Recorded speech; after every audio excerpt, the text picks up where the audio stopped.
I'm Trish. Welcome back to my kitchen.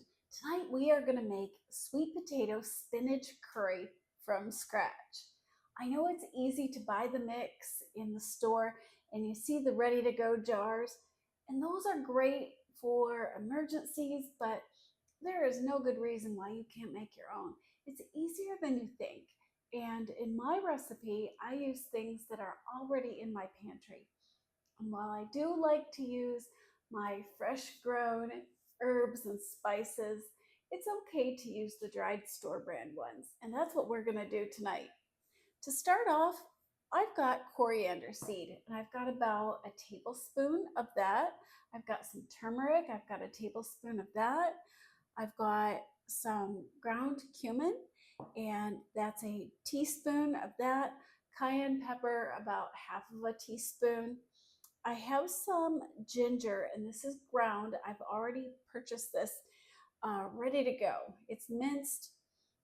You can grate your own if you feel inclined, but I like having this in the fridge for nights like this. I have about 2 tablespoons in here, and I have about 2 cloves worth of garlic in here. And again, I bought the minced garlic, so it's ready to go. On busy nights, this makes it easy to cook from scratch. Everything tastes delicious and it doesn't take you very long. I've also got a sweet onion, a regular potato, a sweet potato, some coconut milk, some diced tomatoes. You can use fresh if you'd rather. We've got chickpeas, a little bit of salt, and some fresh spinach. I know it looks overwhelming, but really it's very simple. This is all going to come together pretty quickly.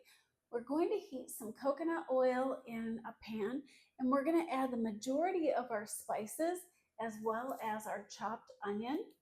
I'm also going to peel and chop both of the potatoes, the white potato and the sweet potato. After the onion has a moment with the spices to absorb the flavor and the color, we're going to add our tomatoes and we'll put the potatoes in. Let's get started. It's been a minute since we've cooked together and I've really missed you. Life got busy. We had the good fortune for my husband to be offered a job kind of far away, but at a really good wage, and he's excited to do it. It's important work. So with all of the changes going on in our lives, I decided to take a minute and just let things simmer. I wanted to see how life played out. You can't always control everything that happens to you, and it was really important to get him settled. But now he is busy working, and I can go back to making videos. What I'm going to do first with this recipe, now that I've got all my vegetables chopped and my cans are open, I'm going to take some coconut oil, just a spoonful, and I'm going to melt that. And then I'm going to add all of my spices and my onion. My kitchen is going to smell so good. I can't wait.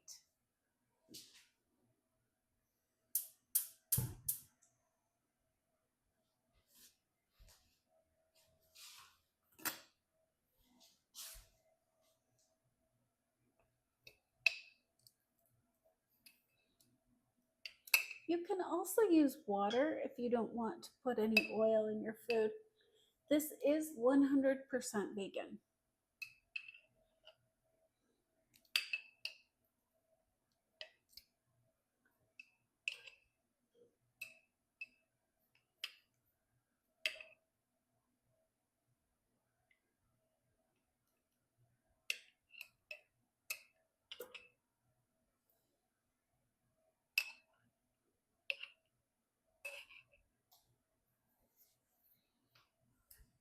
This is what I use.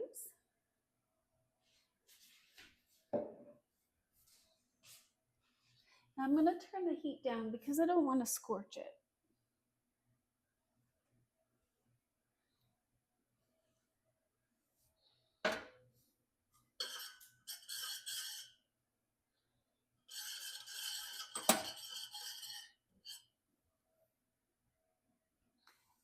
the spices to the oil before you add anything else helps to really wake up the flavor in each of your spices.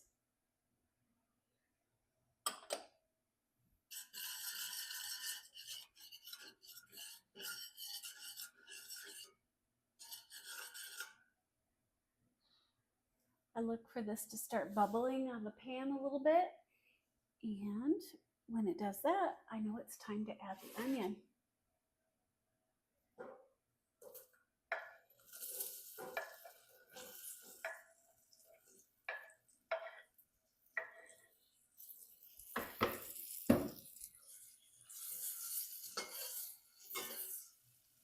I just love how the turmeric turns the onion yellow.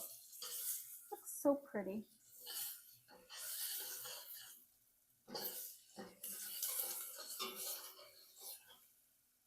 This is the part where your kitchen starts to smell really good.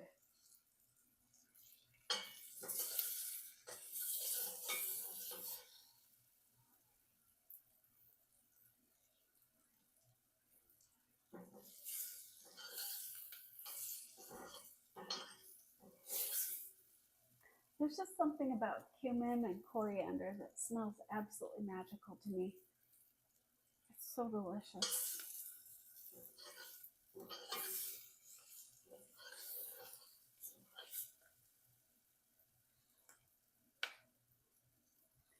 I'm going to do things a little out of order. I'm going to add the white potatoes before I add the rest of the spices because I want those to absorb a little more of the flavor.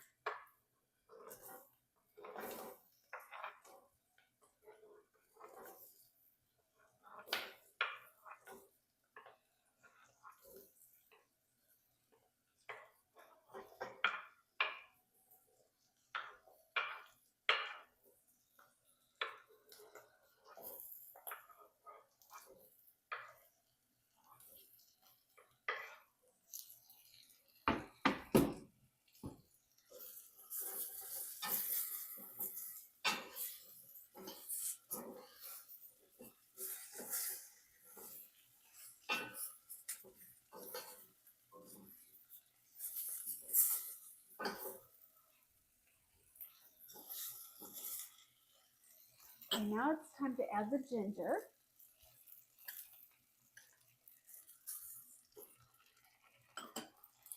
I'm also going to add the garlic.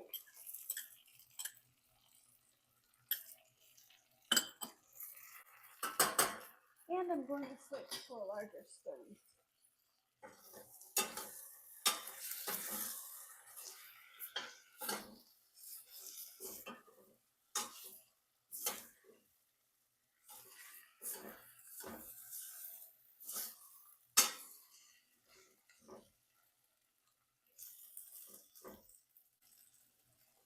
Now I've got 1 can of tomatoes and I did not drain these.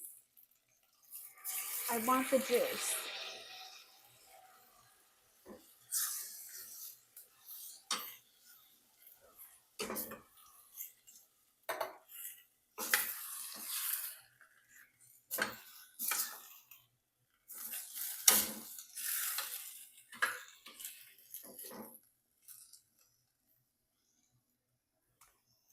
Next, I'm going to add my cayenne pepper.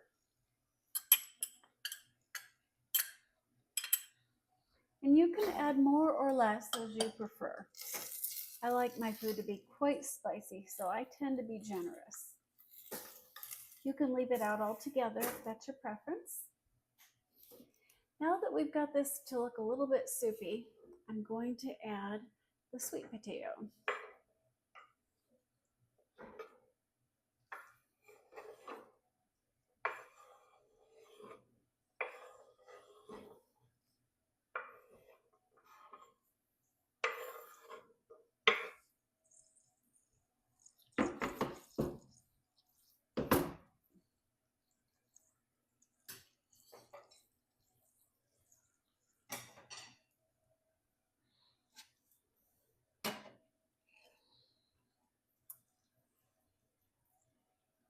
I've got my coconut milk.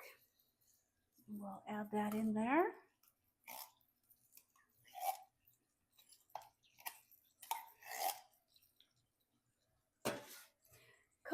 milk is kind of fun. It's what makes it creamy and delicious without having to add dairy. So if you're trying to follow a dairy-free diet, this is such an excellent option for your gravies and sauces and stews. Makes it feel a little more substantial without any of the things you're trying to avoid.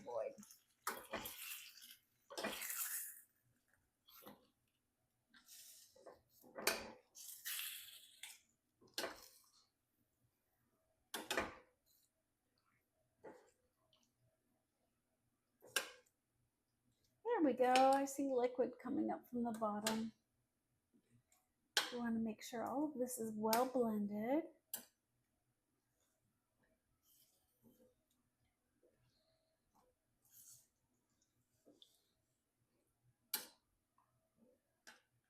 And we cannot forget the chickpeas.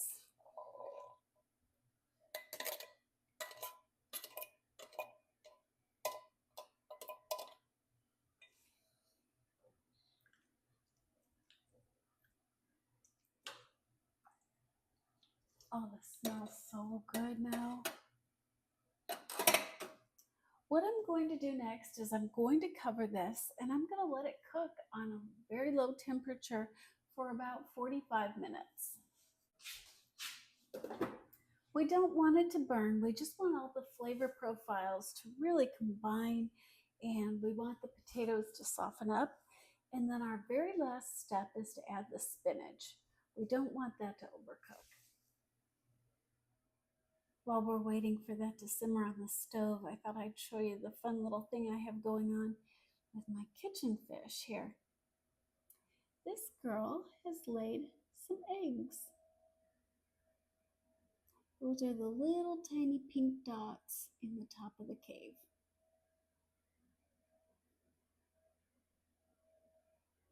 She's pretty proud of those.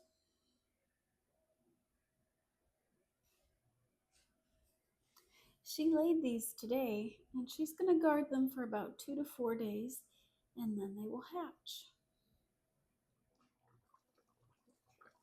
This has had about 45 minutes. I've turned the heat down to low. What we're going to do is check the potatoes and make sure that they're nice and tender. And you can easily puncture them with a fork. That's how you know this is done.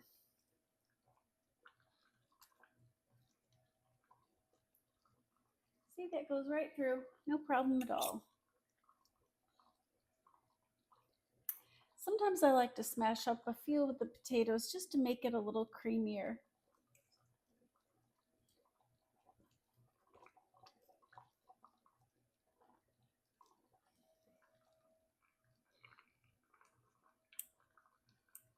It's got such a pretty color to it. Okay, the final step is going to be for us to add the spinach. And I add this just a little bit at a time.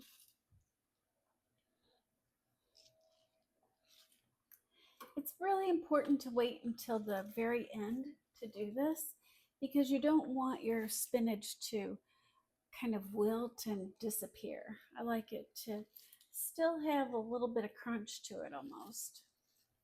Just be warmed.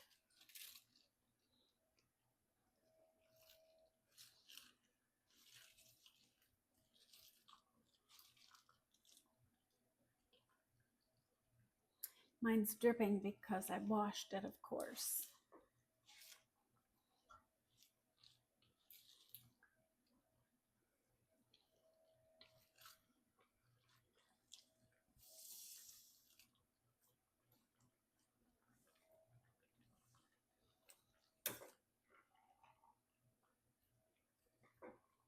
Isn't this gorgeous? You could serve it over jasmine rice or quinoa, or you can serve it with a side of naan bread. I've done all of those, but honestly, my favorite is to just put it in a bowl. I hope you make this, and I hope you love it. Bon appetit!